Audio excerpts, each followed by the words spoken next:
Hi guys, Miss Francis here to talk to you today about chemiosmosis, which takes place during the light reaction. About 2.3 billion years ago, cyanobacteria began producing oxygen by doing photosynthesis, and what ended up happening is that the anaerobic organisms weren't adapted to this oxygen. The oxygen was actually toxic for them. So this is where you started evolving into aerobic organisms that could then use this oxygen to benefit them. If you take some time, pause the video, try labeling this chart to review non-cyclic and cyclic photophosphorylation. Here's the answer key. And now let's get into chemiosmosis. So before we get into chemiosmosis, I always like to point out where we are in the chloroplast.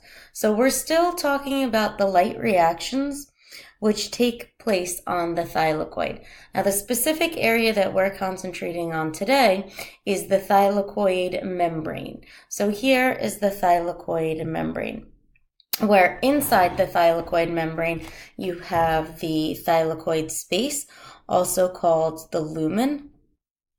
And surrounding the thylakoid space is where you'll find your stroma.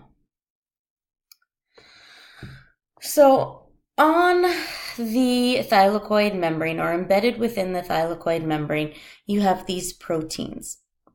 On the surface of these proteins is where you're going to find photosystem 2 and photosystem 1. So it's within the thylakoid membrane that the ETC for photosynthesis is going to take place. So light hits the photosystems, an electron becomes excited and enters the electron transport chain. We all know as the electron gets passed down the electron transport chain, hydrogen is going to get pumped somewhere. In this case, hydrogen is going to get pumped into the thylakoid space. So now my concentration of protons inside that thylakoid space is high, so high that the pH is approximately 4 to 5, whereas the pH outside in the stroma, where there's a low concentration of protons, is approximately 8. So as the electron gets passed on down the electron transport chain, at some point it meets up with NADP plus reductase. That NAD plus reductase is going to reduce NAD plus into NADPH. That NADPH is then going to be used during the Calvin cycle.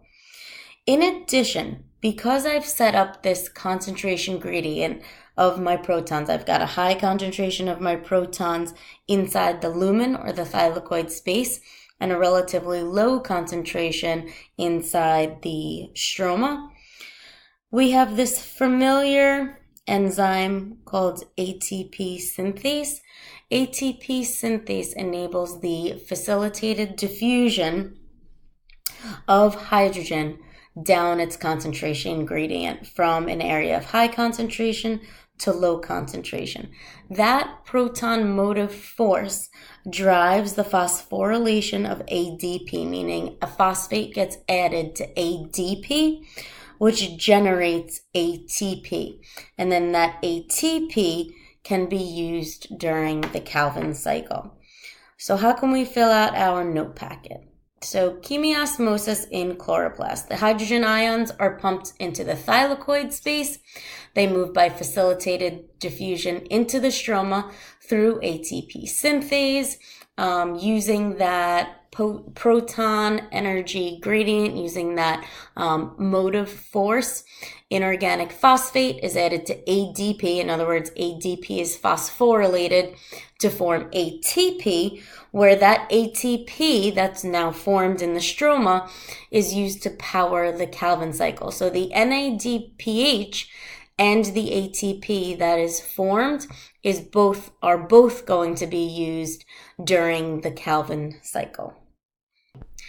During both respiration and photosynthesis, chemiosmosis occurs. However, there are slight differences between the process that takes place in both of those reactions. So let's compare chemiosmosis during respiration and photosynthesis. So first of all, where does cellular respiration take place?